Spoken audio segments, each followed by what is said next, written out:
नमस्कार दोस्तों। तो इस हफ्ते जो भी आईपीओ रिलीज होने वाले हैं उनका हम फिर से एनालिसिस करेंगे और इस एनालिसिस में हम कंपनी के फाइनेंशियल, आईपीओ से जो भी रुपया आएगा उसका कैसे यूज होने वाला है, मैनेजमेंट पे कितना एक्सपीरियंस है, कंपनी की प्रॉफिटेबिलिटी कैसी है, उसके मतलब और उसकी वैल्यूएशन अगेंस्ट पीयर कैसे, सबको ध्यान में रख के ये जो हमारा एनालिसिस होगा आपका मिड या लॉन्ग टर्म के लिए होने वाला है।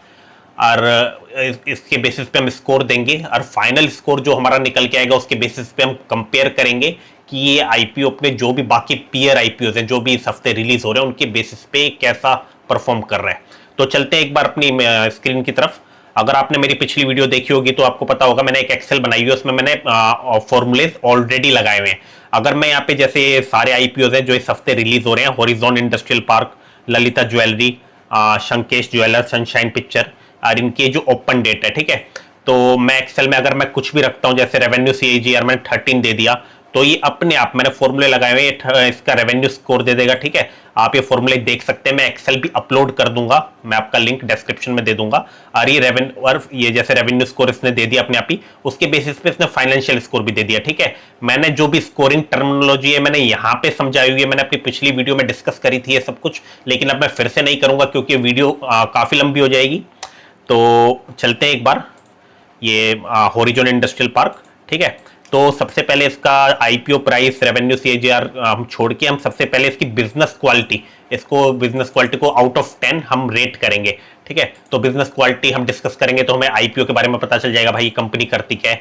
तो जो इसका ये हॉरिजॉन इंडस्ट्रियल पार्क है, इस आईपीओ का जो बिजनेस क्वालिटी जो है सबसे स्ट्रॉन्ग पॉइंट है। जो कंपनी जो है ना इंडस्ट्रियल और लॉजिस्टिक इंफ्रास्ट्रक्चर बिजनेस में है, जहां इंडिया में वेयर हाउसिंग और logistic demand long term strong रहने की पॉसिबिलिटी है। कंपनी के पास large scale industrial and logistic asset हैं और इसके पीछे जो है ब्लैकस्टोन जैसे एक्सपीरियंस्ड ग्लोबल इन्वेस्टर का बैकिंग भी है। इसलिए जो बिजनेस क्वालिटी इनका जो काफी मतलब स्ट्रॉन्ग है, इसको मतलब मैं दूंगा आउट ऑफ 10। अगर मैं इसको रेट करूंगा तो इसको मैं 9 करूंगा, ठीक है। और इसके बाद तो मतलब हमने बिजनेस क्वालिटी डिस्कस कर ली, इससे हमें पता चल जाता है कि भाई कंपनी करती क्या है। इसके बाद हम चलेंगे आईपीओ प्राइस पे, यहाँ पे आईपीओ प्राइस डालेंगे। तो ये मैं चित्तौड़गढ़ की साइड से शायद आप देखेंगे 57 to 60, तो ये कट ऑफ प्राइस पे जाता है क्योंकि आईपीओ, इसका हम आईपीओ प्राइस रखेंगे 60, ठीक है। उसके बाद आता है हमारा रेवेन्यू सीएजीआर परसेंट। तो अगर आपने पिछली वीडियो देखी होगी तो आपको फिर से याद होगा कि ये सीएजीआर कैलकुलेट करने का जो फॉर्मूला होता है, ये रहा, ending value divide by beginning value 1 upon number of year. यानी मतलब हम 2 साल का दिया होता है तो 2 साल का करते हैं तो 1 अपॉन नंबर 1/2 हो जाता है, अंडर रूट हो जाता है 1/2, ठीक है। अंडर रूट हो जाता है -1 इंटू 100%, ठीक है। तो एंडिंग वैल्यू इसकी ये है, तो इसको एक बार हम कैलकुलेट करेंगे। मैं अपना कैलकुलेटर खोल लेता हूँ। तो सबसे पहले तो 1/2 जो था वो अंडर रूट लगा दिया। एंडिंग वैल्यू, ये जो रेवेन्यू है, टोटल इनकम है हमारा, इसकी एंडिंग वैल्यू है 767.84, 767.84 डिवाइडेड बाय इसकी जो स्टार्टिंग वैल्यू है 245.52, 245.52। और इसको हम अंडर रूट करके -1 से हमको कर देंगे, ठीक है। इसको मल्टीप्लाई बाय 100 कर देंगे परसेंटेज निकालने के, तो आपने देखा 76.84 आ रहा है इस फॉर्मूले के अकॉर्डिंग। तो हम अपनी जो शीट थी हमारी उसमें डाल देंगे हम 76.84।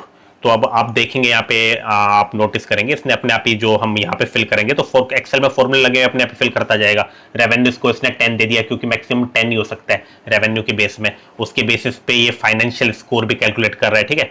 और नेक्स्ट हमारा आता है इसका जो है कंपनी की प्रॉफिटेबिलिटी एंड ग्रोथ कैसी है। तो हम फिर से एक बार ये चलेंगे चित्तौड़गढ़ पे, यहाँ पे इसका दिया होगा ये, हाँ।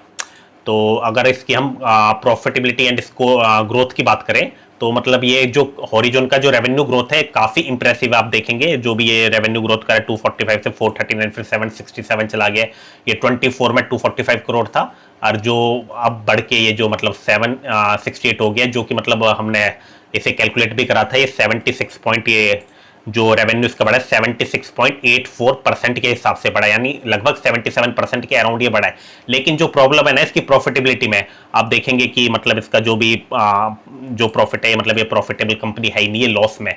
कंपनी ने 26 में जो था 284, कंपनी ने जो फाइनेंशियल ईयर 26 में जो 204 करोड़ का जो लॉस लिया है उसके, और 25 के कंपैरिजन में जो था इसका लॉस और बढ़ गया है। पहले 178 था और ये 26 में और बढ़ गया है।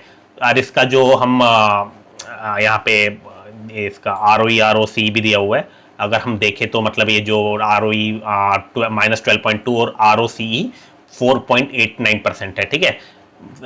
तो मतलब ये काफ़ी ROCE भी मतलब ये काफ़ी मतलब ROE ROC मतलब काफ़ी मतलब लो है। तो इसलिए जो ग्रोथ स्ट्रॉन्ग होने के बावजूद इसकी ग्रोथ तो काफ़ी है, मतलब आप वो देखेंगे इसका जो रेवेन्यू से जिस हिसाब से मतलब इंक्रीज कर रहा है तो 77% ग्रोथ होने के बावजूद, लेकिन प्रॉफिटेबिलिटी इसकी नहीं है। तो इसको मैं जो मतलब काफ़ी कम पॉइंट दूंगा इसको, growth and profitability and growth में मैं इसको अराउंड 4 दूंगा, ठीक है। और इसका हमने फिर ROE जैसे हमने डिस्कस करा था, ROE इसका -12.2 है, -12.2 में डाल दूंगा। ROC है 4.89। तो जैसे जैसे हम भरे जा रहे हैं आप देखेंगे एक्सेल में अपने आप ये पॉइंट देता जाएगा, ठीक है। इसने प्रॉफिटेबिलिटी एंड ग्रोथ स्कोर पे मतलब अपने आप यहाँ ROE स्कोर इसने 0 दिया है क्योंकि भाई वो नेगेटिव ही था। ROC स्कोर इसने दिया है, ठीक है। और उसके बेसिस पे फाइनेंशियल स्कोर अपडेट हो जा रहा है। तो अब नेक्स्ट आता है इसका जो डेप्ट डिवाइडेड बाय इक्विटी, ठीक है, वो हम निकाल लेंगे। चित्तौड़गढ़ से हम निकाल लेते हैं डेप्ट डिवाइडेड बाय इक्विटी।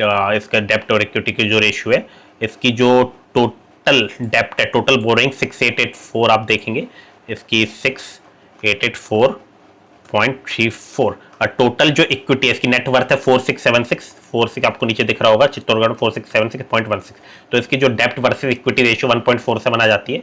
तो इसको हम फिल कर देंगे डेप्ट वर्सेस इक्विटी 1.47, ठीक है। और नेक्स्ट आता है इसका भाई OCF score, operating cash flow, ठीक है। ये जो मतलब रोजमर्रा के लिए कितना मतलब कैश अवेलेबल है कंपनी पे। तो इसका हम स्क्रीनर पे एक बार फिर से जाएंगे। तो अगर हम यहाँ पे देखेंगे कि ये जो हम ऑपरेटिंग कैश फ्लो इनका 23, 24, 25 और 26 का दिया हुआ है, तो रिलेटिवली इसका ये जो है आप देखेंगे पॉजिटिव, ये मतलब काफ़ी स्ट्रॉन्ग पॉइंट है। 26 में जो था नहीं 25 में जो कंपनी ने अराउंड 205, 26 का दिया नहीं दिया हुआ है। 25 में 205 करोड़ का जो ऑपरेटिंग कैश फ्लो जनरेट किया, और CFO to operating profit ratio around 75% रहा। आप यही देखेंगे 25 में इसका 75% रहा, यानी अकाउंटिंग EBITDA के कंपैरिजन में एक्चुअल कैश जनरेशन भी रीजनेबली स्ट्रॉन्ग है। इसलिए ऑपरेटिंग कैश फ्लो के लिए मैं इसको मतलब ऐसा कम नहीं दूंगा, 8/10 इसको मिड में रखूंगा, ठीक है।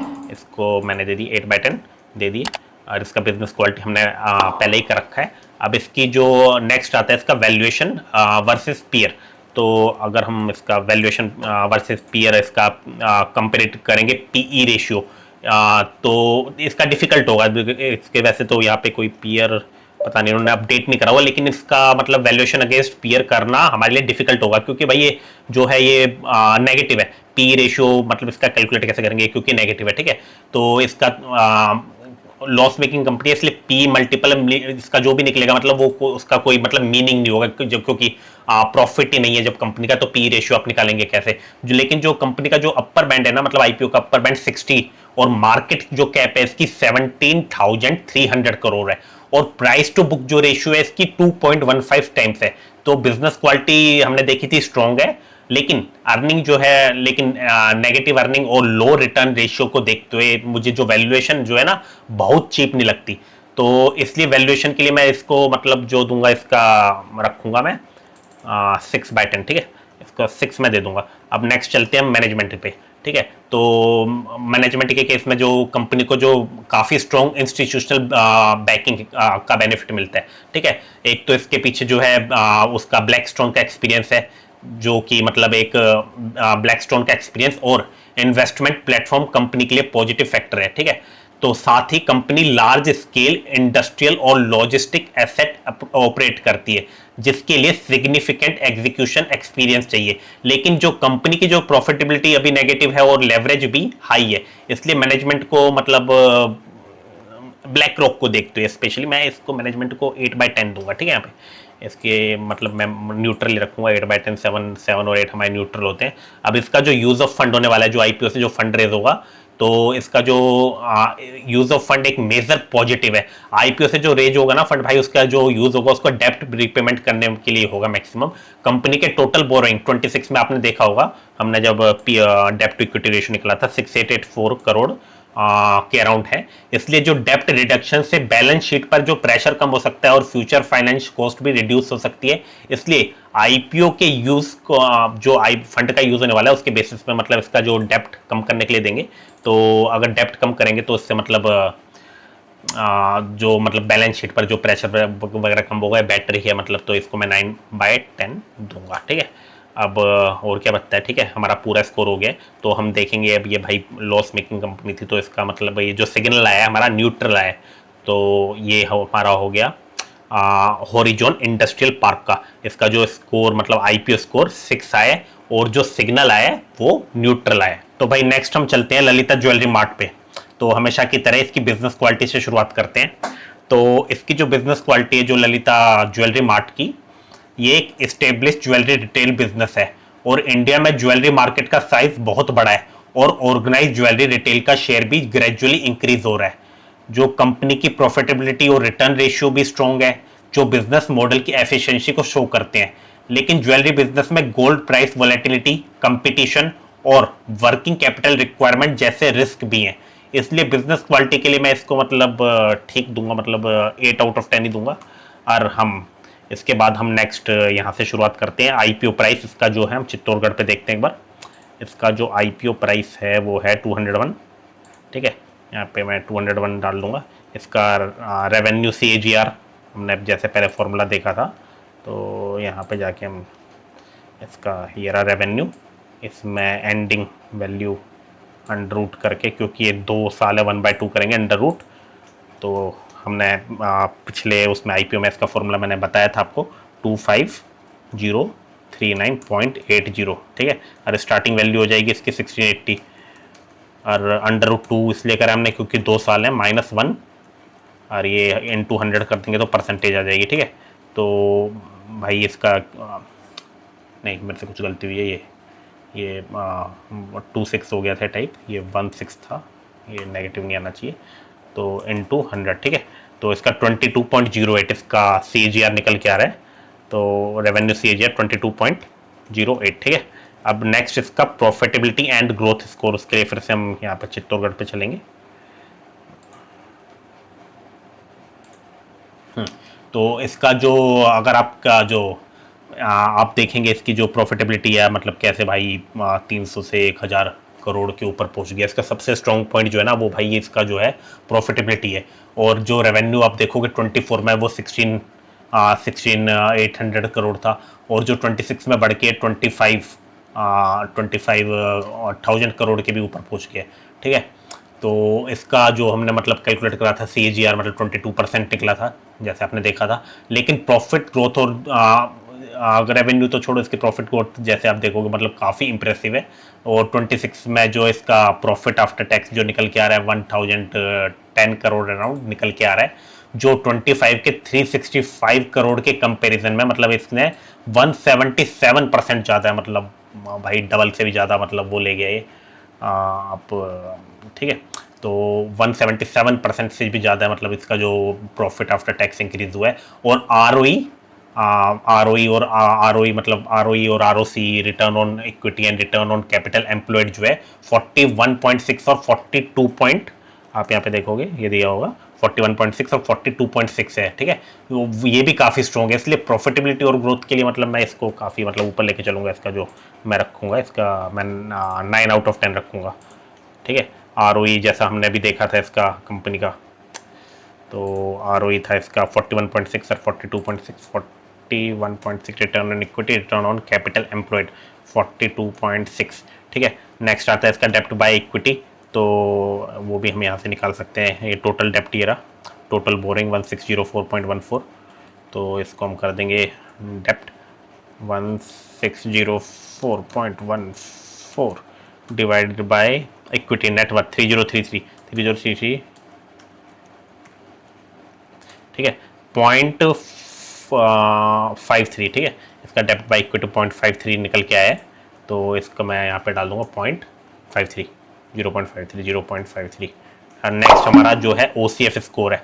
तो भाई मैंने इसका मतलब इसका काफ़ी OCF स्कोर देखा था, पर स्क्रीनर में इसका नहीं दिया हुआ, मतलब अगर इतना ही सिर्फ जितना दिया हुआ है उसको हम देखें तो भाई ये तो मतलब मैं 8 आउट ऑफ 10 को मिड में रखता, क्योंकि भाई कोई इसका गलत OCF स्कोर नहीं है, इसका रिसेंट ईयर का नहीं दिया हुआ। लेकिन मुझे एक एंजल वन का आर्टिकल मिल गया था, इसमें ये बताया गया कि भाई ये 26 में जो इसका रिपोर्टेड नेगेटिव कैश फ्लो था ऑपरेटिंग एक्टिविटी से, ठीक है, इसका जो नेगेटिव था, तो mainly due to high working capital and inventory requirement, जो हमने बिजनेस क्वालिटी में इसका डिस्कस करा था कि भाई ये जो ज्वेलरी के बिजनेस में काफ़ी हाई वर्किंग कैपिटल चाहिए होता है। तो अब इसका जो negative cash flow from operating activities of 397 million physical year and 182 million in physical year 2024, ठीक है। तो इसमें 24 से नहीं दिया हुआ था, इसका नेगेटिव है।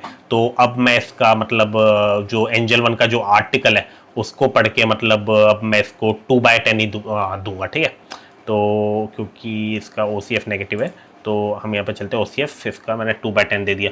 अब इसका नेक्स्ट चलते हैं वैल्यूएशन वर्सेस पीयर, फिर से हम चलेंगे चित्तौड़गढ़ पे, उसमें पीयर भी दिए होते हैं, इसमें पिछले IPO के केस में नहीं दिए हुए थे और उसका पी रेशियो भी नहीं निकल रहा था पहले वाले IPO के केस में जो था हमारा horizon industrial park P ratio, क्योंकि उसका प्रॉफिट नेगेटिव था। लेकिन अगर हम यहाँ पे देखेंगे इसके काफ़ी सारे पीयर, ये ललिता ज्वेलरी के जो है काफ़ी सारे मतलब पीयर आप देखेंगे लिस्टेड है।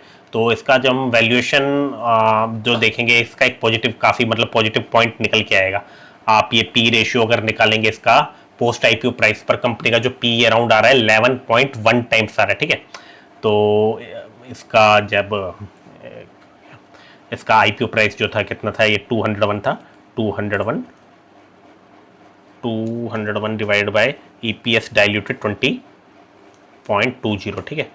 इसका भाई 9.9 आ रहा है, इसका 11.1 नहीं 9.9 वो आ रहा है, ठीक है। इसका पी रेशियो आ रहा है। तो जो पीयर इसके जो हम देखेंगे भाई कल्याण, टाइटन और थंग, ये जो है ये जो थंग मिलियाई जैसे स्टॉक सिग्निफिकेंटली हायर पी पर, इनका मतलब काफ़ी हायर है। आप ये देखो कल्याण का भाई ये काफ़ी स्टेब्लिश बिजनेस है, कल्याण का आप देखोगे 46 वगैरह इनका है। और जो ललिता का वैल्यूएशन है ओवरऑल मुझे काफ़ी रीजनेबल लग रहा है, मतलब स्पेशली स्ट्रॉन्ग इसका देखें हम काफ़ी स्ट्रॉन्ग ROE भी है, ROC भी है। तो मतलब ये मतलब काफ़ी मतलब हाई PE पे जो इसके पीयर है काफ़ी हाई PE पे ट्रेड कर रहे हैं। तो इसके मतलब मैं इसकी वैल्यूएशन अगेंस्ट पीयर को मतलब मैं इसको अच्छा दूंगा। काफ़ी पीयर इसके मतलब कम पे भी हैं, लेकिन भाई इनसे हमें इनका मतलब हमें अभी ROE नहीं पता। लेकिन जो हमारा ROE है, जो हमारा ये ललिता ज्वेलरी का ROE ROC जैसे हमने देखा, इसका जो प्रॉफिट में ग्रोथ देखी उसके कंपेरिजन में इसका पी काफ़ी अट्रैक्टिव है, ठीक है। तो इसको मैं इसको 8/10 दूंगा। नेक्स्ट हम चलते हैं मैनेजमेंट पे। अब यहाँ पे अगर हम देखेंगे तो मैनेजमेंट के केस में ललिता ज्वेलरी एक स्टेब्लिश्ड प्रमोटर लेड बिजनेस है, ठीक है। इसका मतलब हम प्रमोटर यहाँ पे दिया तो हुआ था यार, इसका हम प्रमोटर देखेंगे तो हाँ, तो का मतलब इसका जो वो है प्रमोटर और प्रमोटर ग्रुप जो IPO से पहले अराउंड 97.7 जो है परसेंट होल्ड रखते हैं, जो प्रमोटर का स्ट्रॉन्ग कमिटमेंट शो करता है। लेकिन IPO के बाद प्रमोटर होल्डिंग अराउंड 82.9% रहेगी, ठीक है। ये पोस्ट IPO, पहले IPO के पहले ये होल्डिंग थी, IPO के बाद उसकी होल्डिंग प्रमोटर की ये रह जाएगी। तो जो मैनेजमेंट का ज्वेलरी रिटेल में सिग्निफिकेंट ऑपरेटिंग एक्सपीरियंस है, इसलिए मैनेजमेंट को मैं फिर से मतलब बढ़िया पॉइंट दूंगा, 8 आउट ऑफ 10 दूंगा। और इसका जो यूज ऑफ फंड होने वाला है लास्ट, तो इसका जो सबसे वीक इसका जो यूज ऑफ फंड सबसे वीक पॉइंट है। ये एक IPO फ्रेश इशू नहीं है, बल्कि कंप्लीटली ऑफर फॉर सेल है। प्रमोटर किरण कुमार जैन जैसे शेयर सेल करके अराउंड 500 करोड़ रेज कर रहे हैं। इसका मतलब IPO से रेज हुआ पैसा कंपनी के बिजनेस में डायरेक्टली नहीं जा रहा, कंपनी को एक्सपेंशन, डेप्ट रिपेमेंट या वर्किंग कैपिटल के लिए फ्रेश IPO कैपिटल नहीं मिल रहा। इसलिए मैं यूज ऑफ फंड में मतलब इसको काफ़ी वो दूंगा यार, इसके यूज ऑफ फंड में मैं मतलब 2/10 दूंगा मतलब, ठीक है। क्योंकि ये भाई कुछ जो भी है मतलब ऑफर फॉर सेल है, ये मतलब कुछ यूज़ ही नहीं हो रहा है इसका, ठीक है। तो अब इसका हम देखते हैं, इसका जो फाइनल स्कोर आया है ये निकल के हम स्क्रॉल करेंगे तो ये मतलब 7.7 इसका IPO स्कोर निकल के आया है। इसको मतलब गुड की सिग्नल मिला है, ठीक है। नेक्स्ट भाई हम ये चलते हैं शशांक ज्वेलर पे। इनकी हम हमेशा की तरफ सबसे पहले बिजनेस क्वालिटी पे चलते हैं। तो भाई बिजनेस क्वालिटी की बात करें तो ज्वेलरी इंडस्ट्री में लॉन्ग टर्म डिमांड स्ट्रॉन्ग रह सकती है। और शशांक ने, ये जो शशांक ज्वेलर कंपनी ने रिसेंट ईयर में स्ट्रॉन्ग प्रॉफिटेबिलिटी ग्रोथ दिखाई है, जो हम अभी आगे देखेंगे। लेकिन jewellery business inherently working capital intensive है, और गोल्ड प्राइस, कंज्यूमर डिमांड और कंपटीशन जैसे फैक्टर का इम्पैक्ट पड़ता है। सबसे इम्पोर्टेंट कंसर्न यहाँ पे जो है इनका जो है वो है वीक ऑपरेटिंग कैश फ्लो, जो हम आगे चल के भी देखेंगे। इसलिए बिजनेस क्वालिटी के लिए मैं शशांक ज्वेलर को जो मतलब मैं इनका जो दूंगा, मतलब इतना 8 नहीं दूंगा, 8 तो पहले दे दिए थे मैंने, 7 दूंगा। ये ललिता ज्वेलरी से मैं इसको लो ही वो करूँगा, रेट करूँगा। नेक्स्ट हम चलते हैं इनके आईपीओ प्राइस पे। तो इनका जो आईपीओ प्राइस है वो अराउंड शायद 93 है। चित्तौड़गढ़ पे हम वेरीफाई कर लेते हैं इनका जो आईपीओ प्राइस। हाँ, ये आप देखोगे 88 to 93, तो इनका आईपीओ प्राइस 93 है। इनका रेवेन्यू CAGR हम कैलकुलेट कर लेते हैं चित्तौड़गढ़ से। इनका रेवेन्यू CAGR ये जो टोटल इनकम से, तो अंडर रूट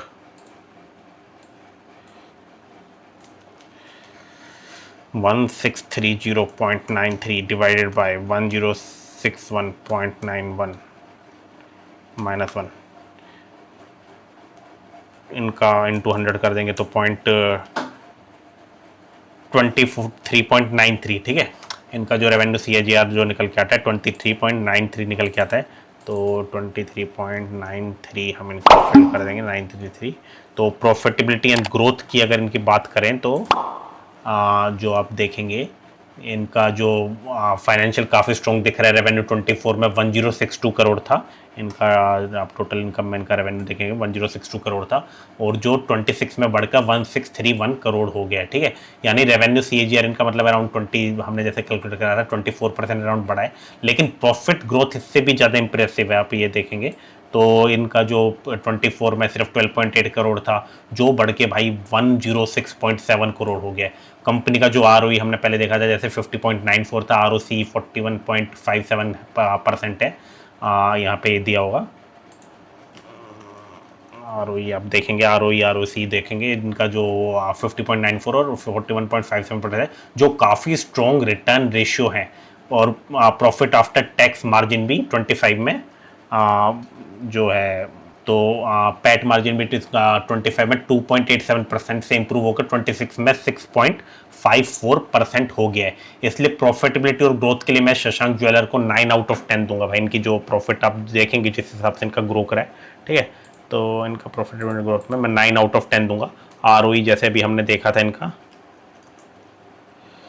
तो ROE इनका था 50.94, और उसके बाद ROC 41.57, और इनका डेप्ट by equity ratio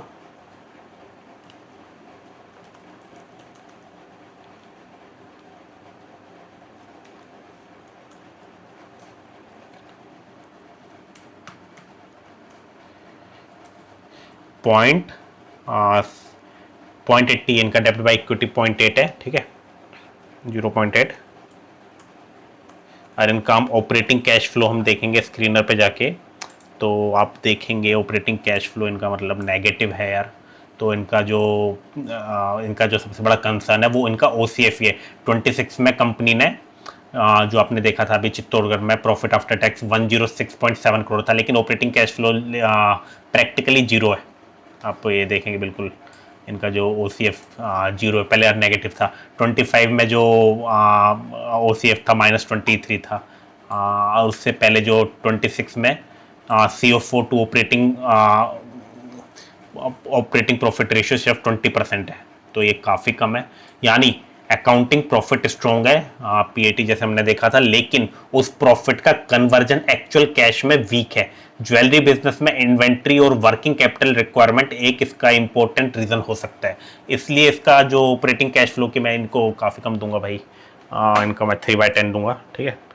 OCF score 3/10। Business quality हमने पहले ही कर लिया था। उसके बाद वैल्यूएशन वर्सेस पीयर्स, इनमें देखते हैं हमने इनका यहाँ पे पीयर दिए हुए हैं या नहीं दिए हुए। हाँ, इनके पीयर दिए हुए हैं।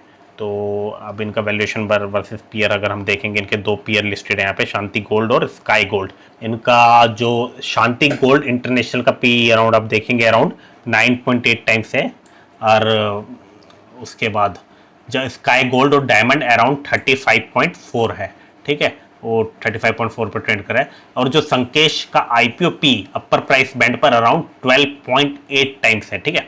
इसका जो हम कैलकुलेट कर सकते हैं ईपीएस से, इनका पी हम निकाल सकते हैं, ईपीएस यहाँ पे हमें दिया हुआ है और इसका हमें प्राइस पहले ही पता है, तो प्राइस डिवाइडेड बाय अर्निंग हम करेंगे तो इसका जो निकल के आएगा 12.8, ठीक है। तो पी के बेसिस पे संकेश ना सबसे चीप है और ना ही सबसे एक्सपेंसिव, ये बीच में यहाँ पे लाई कर रहा है इन दोनों के।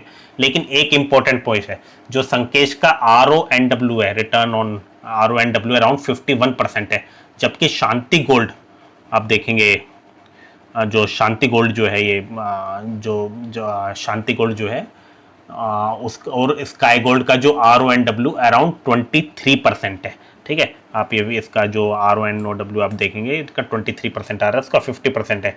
यानी संकेश का रिटर्न ऑन नेटवर्थ जो RONW होता है वो पीयर से काफ़ी बेटर है, लेकिन इसका पीबी रेशियो भी अराउंड 5.2 टाइम्स है। तो पीबी रेशियो यहाँ पे आप निकाल सकते हैं 5.2 टाइम्स है।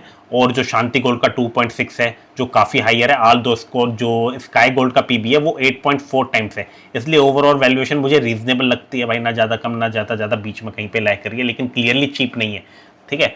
मैं इसका वैल्यूएशन जो दूंगा मतलब 8/10 तो नहीं दूंगा, हाँ, लेकिन थोड़ा सा इससे भी कम दूंगा, तो इसको 7/10 हम दे सकते हैं, रीजनेबल है काफ़ी। और इसके अगले हम बात करते हैं अगर मैनेजमेंट की, तो मैनेजमेंट के केस में कंपनी जो है प्रमोटर लेड बिजनेस है, ठीक है। तो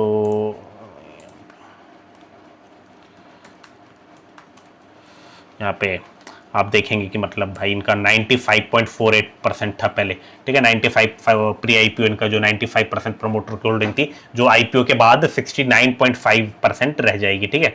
तो जो प्रमोटर का ज्वेलरी बिजनेस में ऑपरेटिंग एक्सपीरियंस है और कंपनी ने रिसेंट ईयर में आपने देखा है प्रॉफिटेबिलिटी में स्ट्रॉन्ग इंप्रूवमेंट दिखाई है, इसलिए मैनेजमेंट के लिए मैं भाई इसको फिर से बढ़िया दूंगा, 8/10 इसके मैनेजमेंट को दूंगा। नेक्स्ट है हमारा यूज ऑफ फंड, ठीक है। यूज ऑफ फंड जो इसके केस में एक बहुत ही बड़ा स्ट्रॉन्ग पॉजिटिव है यहाँ पे, हाँ, तो इसका जो काफ़ी स्ट्रॉन्ग पॉजिटिव है और फ्रेश इशू से जो अप्रोक्सीमेटली 274 करोड़ रेज किए जाएंगे, जिसमें 158 जो करोड़ है वो बोरोइंग के रीपेमेंट या प्री पेमेंट के लिए यूज होंगे। 26 में कंपनी का जो टोटल बोरोइंग अराउंड 167 करोड़ था, इसलिए आईपीओ के बाद डेप्ट काफ़ी सिग्निफिकेंटली रिड्यूस हो सकता है। इसके अलावा 38 करोड़ जो है वर्किंग कैपिटल रिक्वायरमेंट के लिए यूज करे जाएंगे, ये जैसे लिखा हुआ है, ठीक है। डेप्ट रिडक्शन से इंटरेस्ट बर्डन और बैलेंस शीट रिस्क को रिड्यूस करने में हेल्प मिल सकती है, इसलिए यूज ऑफ फंड के लिए मैं मतलब इनका भाई जो डेप्ट पेमेंट के लिए हो रही है, वर्किंग फंड कैपिटल के लिए हो रही है, ठीक है, जितना भी है, तो इनको मतलब मैं इसका 9/10 इसको दूंगा, तो यूज ऑफ फंड इसका मैं 9/10 दूंगा। अब इसके आगे हम चलते हैं, देखते हैं तो इसका जो स्कोर निकल के आया है इसका काफ़ी, इसका भी गुड निकल के आया है, ठीक है। इसका दोनों बढ़िया निकल के आए, संकेश और ललिता ज्वेलरी मार्ट दोनों बढ़िया निकल के आए हैं। तो नेक्स्ट हम चलते हैं भाई सनशाइन पिक्चर पे, और हमेशा की तरह इनकी बिजनेस क्वालिटी से शुरुआत करते हैं। तो इनकी जो बिजनेस क्वालिटी की बात करें तो सनशाइन पिक्चर का बिजनेस है कंटेंट प्रोडक्शन और एंटरटेनमेंट इंडस्ट्री में। सक्सेसफुल कंटेंट के केस में बिजनेस हाईली स्केलेबल और प्रॉफिटेबल हो सकता है। कंपनी के स्ट्रॉन्ग ROE, ROC और वेरी लो डेप्ट भी पॉजिटिव फैक्टर्स हैं, लेकिन फिल्म इंडस्ट्री प्रिडिक्टेबल नहीं होता। एक साल सक्सेसफुल प्रोजेक्ट की वजह से रेवेन्यू और प्रॉफिट बहुत स्ट्रॉन्ग हो सकता है और दूसरे साल परफॉर्मेंस वीक हो सकती है। तो इसलिए मैं इनका जो वो दूंगा, इनको मैं 7/10 दूंगा इनकी बिजनेस क्वालिटी में। नेक्स्ट हम चलते हैं, इनका जो आईपीओ प्राइस है, हम चित्तौड़गढ़ से इनका आईपीओ प्राइस चेक कर सकते हैं। इनका जो आईपीओ प्राइस अपर बैंड आ रहा है 360 का आ रहा है, ठीक है। और इनका जो फिर रेवेन्यू CAGR है, हम यहाँ से कैलकुलेट करते पर ये जो है इन्होंने 2026 का कुछ दिया नहीं हुआ, 25 का दिया हुआ, 24 का दिया हुआ, तो हम 26 का वो नहीं कर पाएंगे। Revenue CAGR of sunshine pictures, ठीक है, इसको इसलिए मैंने गूगल से निकाल लिया है। इनका जो रेवेन्यू CAGR -25, 24 से 26 जो हम निकालते हैं, अप स्टॉक से उसने पिक करा -25.41 है, ठीक है। यहाँ पे लिख देंगे -25.41।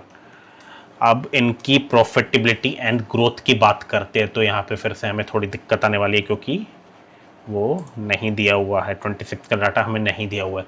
लेकिन हम यहाँ पे 26 का हमें वो दिया हुआ है, रिस्टार्टेड स्टैंड अलोन वो दिए हैं, कंपनी फाइनेंशियल हमें 26 के दिए हुए हैं, ठीक है।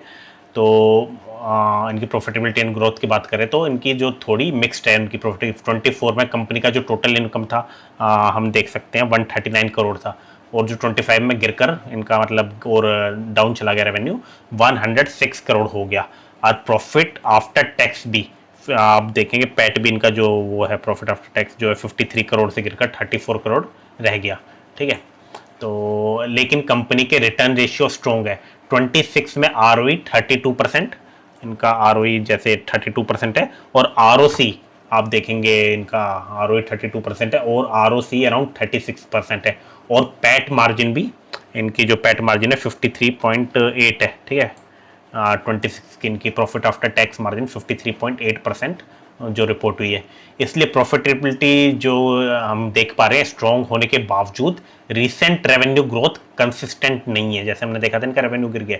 मैं प्रॉफिटेबिलिटी और ग्रोथ के लिए सनशाइन पिक्चर को फिर से मतलब इनको वही दूंगा, मतलब 8 तो नहीं दूंगा यार, 7 आउट ऑफ 10 दूंगा। फिर हम ROE की बात करें तो हमने यहाँ पे देखा था ROE इनका 31.99% है,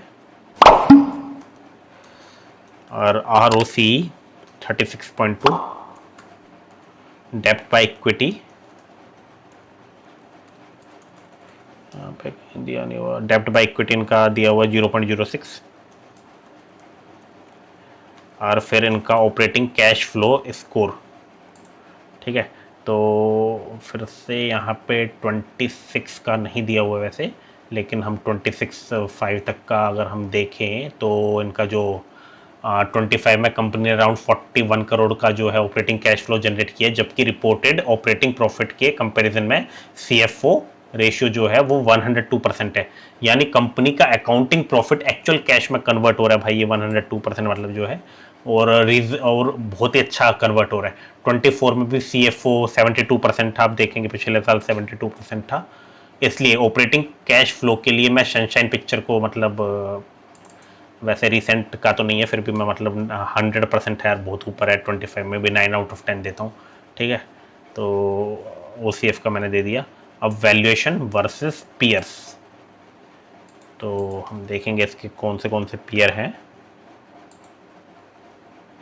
तो ये इसका लिस्ट है, पैनोरामा स्टूडियोज़, बवेजा स्टूडियोज़ और बालाजी टेलीफिल्म, ठीक है, इसके पीयर्स हैं। तो वैल्यूएशन सनशाइन का एक काफ़ी जो है वीक पॉइंट निकल के आया है। अपर प्राइस बैंड के हिसाब से पोस्ट IPO जो PE आया है, पी आया आप मतलब ये अर्निंग इन्होंने दी हुई है डाइल्यूटेड, आप प्राइस आपको पता है PE जो निकाल सकते हैं वो 32.6 आया है, ठीक है, और प्राइस टू बुक अराउंड 6.5, ठीक है। तो पीयर कंपैरिजन में जो है पैनोरामा स्टूडियोज़ वो 81 टाइम्स है, जो सनशाइन से काफ़ी एक्सपेंसिव है, लेकिन बवेजा स्टूडियोज़ का PE काफ़ी लो है, आप देखोगे बवेजा स्टूडियो का 8.7 है, और सनशाइन का ROE और ROC तो स्ट्रॉन्ग है, लेकिन 32.6 टाइम्स अर्निंग और 6.5 टाइम्स बुक वैल्यू पर IPO मतलब मुझे चीप नहीं लग रहा है, ठीक है। इसलिए वैल्यूएशन वर्सेस पीयर के लिए मैं सिर्फ इसे 4 आउट ऑफ 10 दूंगा। और जो हम इसका अगले पॉइंट पे चले, इसके मैनेजमेंट, तो मैनेजमेंट के केस में सनशाइन पिक्चर का जो प्रमोटर लेड कंपनी है, हम यहाँ पे promote,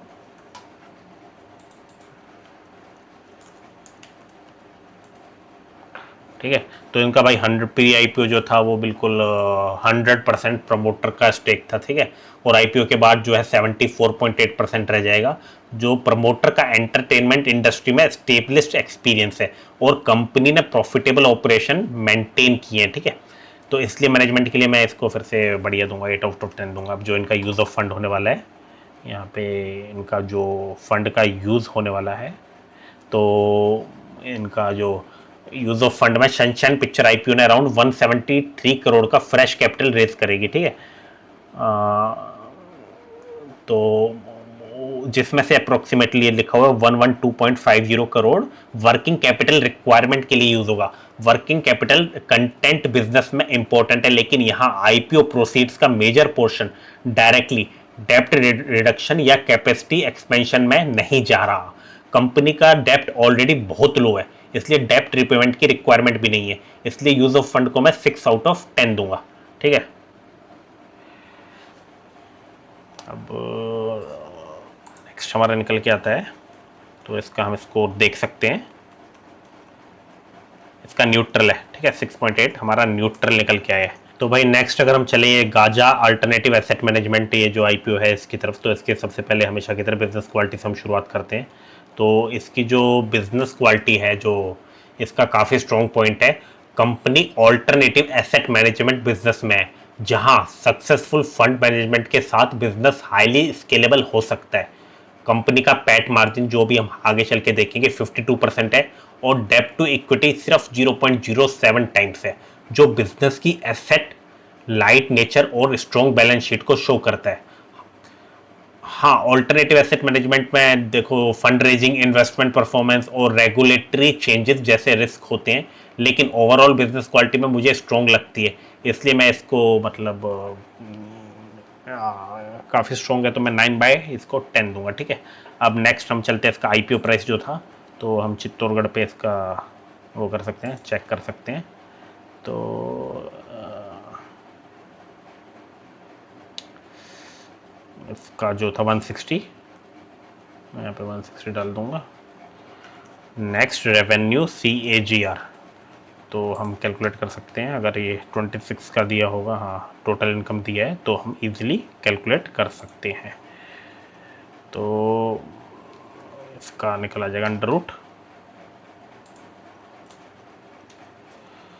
157 ending price 0.80 divide by 103.96 -1 into 100 23.2। ठीक है, इनका निकल के आ रहा है, तो 23.2, इसको हम यहाँ पे लिख देंगे 23.2। ठीक है, और इनका प्रॉफिटेबिलिटी एंड ग्रोथ जो निकल के आता है वो आता है जो इनके फाइनेंशियल काफ़ी स्ट्रॉन्ग है, और 24 में इन्होंने आप देखेंगे तो 24 में जो इनका वो था टोटल इनकम 104 करोड़ थी, जो 26 में बढ़ के काफ़ी 158 करोड़ होगी अराउंड, यानी रेवेन्यू CAGR इनका जो हमने पहले भी निकाला था, इनका 22% हमारा 23% निकला था। प्रॉफिट भी स्ट्रॉन्ग पेस से ग्रो हो रहा है, 26 में 82 करोड़ इनका प्रॉफिट रहा है, आप देखेंगे, जो 25 में 62 करोड़ था, और जो मतलब 32% इंक्रीज हुआ है 25 के कंपेरिजन में। ठीक है, कंपनी का पैट मार्जिन, आप इनका जो पैट मार्जिन 52% है, और ROE 16.5% अराउंड है, ROC 22.7% है, साथ ही डेप्ट टू इक्विटी सिर्फ जो आप हमने पहले भी डिस्कस करा था 0.07 है, इसलिए प्रॉफिटेबिलिटी और ग्रोथ इसमें मतलब काफ़ी मतलब बढ़िया है, तो 8/10 दूंगा। इतना एक्सेप्शनल नहीं है, लेकिन हाँ काफ़ी बढ़िया है, तो इनका प्रॉफिटेबिलिटी एंड ग्रोथ में मैं 8/10 दूंगा। और अभी हमने जैसे देखा ROE इनका 16.47 रिटर्न ऑन कैपिटल एम्प्लॉयड इनका कहाँ दिया है, नहीं दिया, ROCE इन्होंने नहीं यहाँ पे दिया हुआ, तो इसका ROCE हम कहाँ से देखें, इसका शायद स्क्रीनर में दिया हो, तो ROCE 22.7 है। डेप्ट टू इक्विटी जैसे हमने डिस्कस करा था 0.07। ठीक है, 0.07। ठीक, और OCF अगर हम देखें तो स्क्रीनर पे फिर से चलेंगे, तो इनका नेगेटिव जो है, जो सबसे बड़ा कंसर्न इनका जो है कैश फ्लो है। 26 में कंपनी ने 82 करोड़ का प्रॉफिट रिपोर्ट किया था, जैसे अभी हमने पहले देखा था, लेकिन ऑपरेटिंग कैश फ्लो जो है -15 आ रहा है इनका, -15 करोड़ है। CFO to operating profit ratio भी 21% माइनस में है। 25 में भी ऑपरेटिंग कैश फ्लो -9 करोड़ था। ठीक है, यानी अकाउंटिंग प्रॉफिट स्ट्रॉन्ग है, लेकिन प्रॉफिट का कन्वर्जन ऑपरेटिंग कैश में वीक है, इसलिए ऑपरेटिंग कैश फ्लो को फिर से मैं मतलब लो पे ही रखूँगा, इनका 2 आउट ऑफ 10 है। ठीक है। और इनका नेक्स्ट आता है valuation versus peer, business quality हम पहले डिस्कस कर चुके हैं इनका नेक्स्ट। अब नेक्स्ट हम इनके वैल्यूएशन वर्सेस पीयर की बात करें तो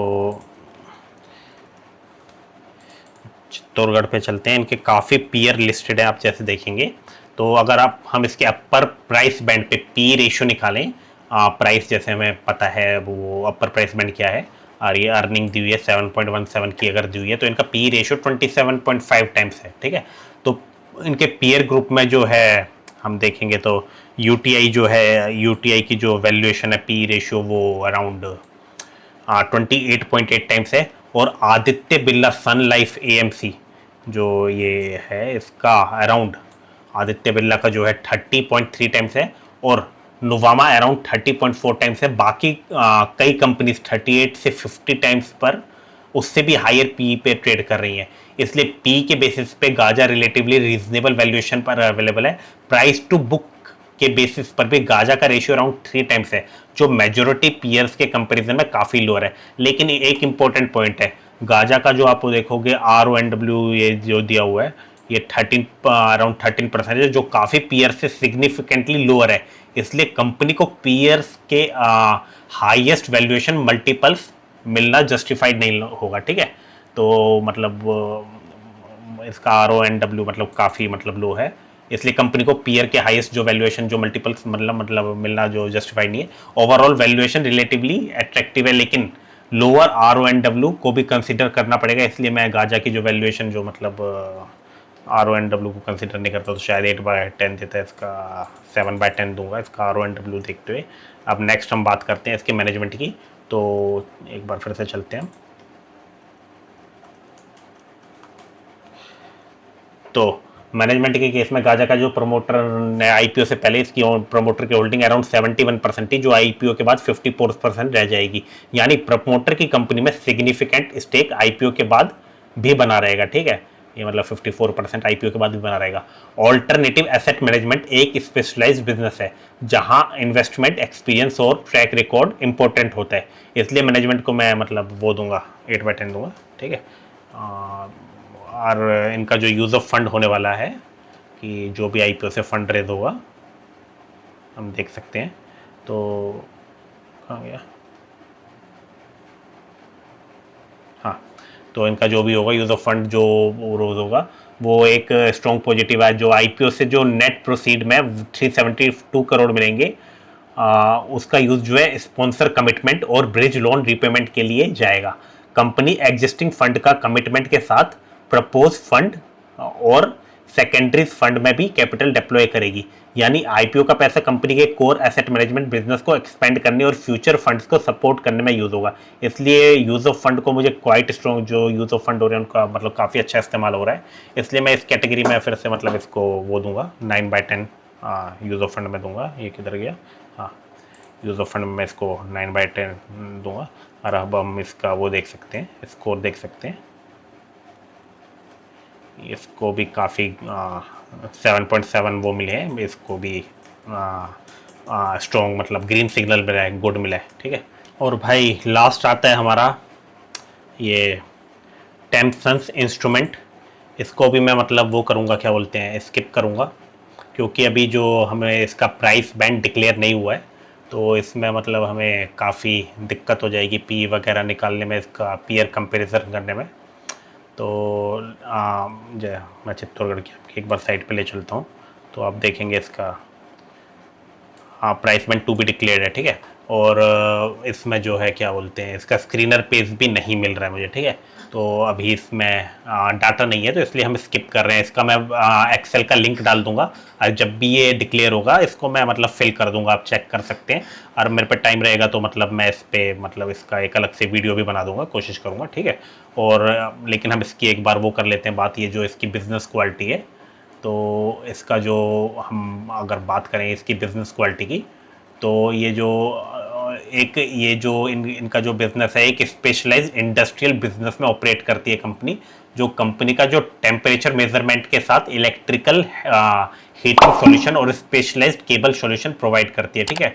ये प्रोडक्ट डिफरेंट इंडस्ट्रियल एप्लीकेशन में यूज होते हैं, इसलिए बिजनेस का नीचे और स्पेशलाइज्ड नेचर एक पॉजिटिव है, ठीक है। कंपनी का डेप्ट टू इक्विटी सिर्फ 0.15 है, ठीक है, और EBITDA मार्जिन अराउंड 25% है।